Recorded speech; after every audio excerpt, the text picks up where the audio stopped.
wrapped a blanket around herself, tucked her toes up and under her body, and grabbed her glass of wine.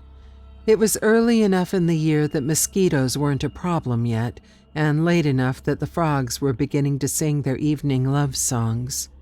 Spring was her favorite season. It came slowly in the mountains, in fits and starts between snow flurries, but by April, the crocuses were blooming and the tulips were thinking about joining the show.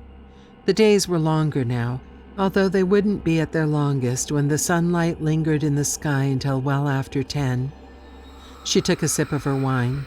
A noise from the house caught her attention and she sat up, ready to dash into action. It had been years since she'd had to answer the endless bedtime calls of another story, another cuddle, another drink of water, and almost as long since she'd had to enforce lights out time or shoo her daughter back to bed. But somehow, the adrenaline-fueled reflex remained. She wondered if she'd ever get to a point where a noise didn't send her heart beating into her throat with a fear that something had happened, that Lily was sick or injured or... She stopped herself. No use walking down that path. No good ever came of it.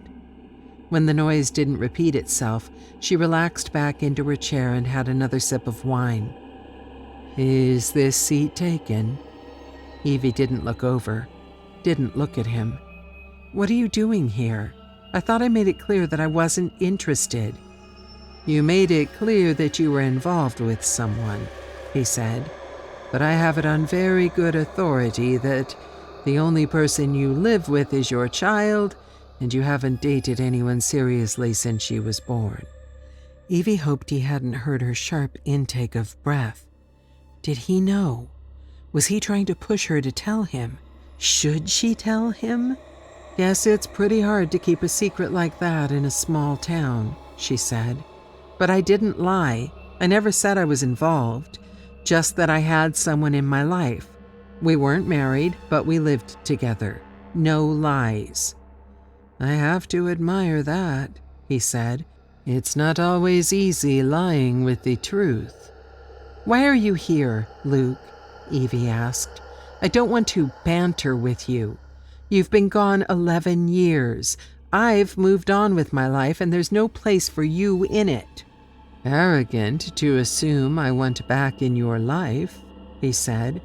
"I'm just back for a minute. I'm not trying to be in your life. At least, not for more than a couple nights. We had something special. Something I've never been able to replicate. The things you can do in the bedroom." "You're here for sex? After 11 years? You walk back into my town, into my life, for sex?" Evie laughed. "You are the most unbelievable man I've ever met, and I have been on more Tinder dates than I care to admit in the last 5 years." "Is that a no, then?" he asked. "Get out of here, Luke. That was a no. It will always be no. Go away. Take your family and go home. Maybe stop back in another 11 years and see if I'm desperate enough then to repeat old mistakes."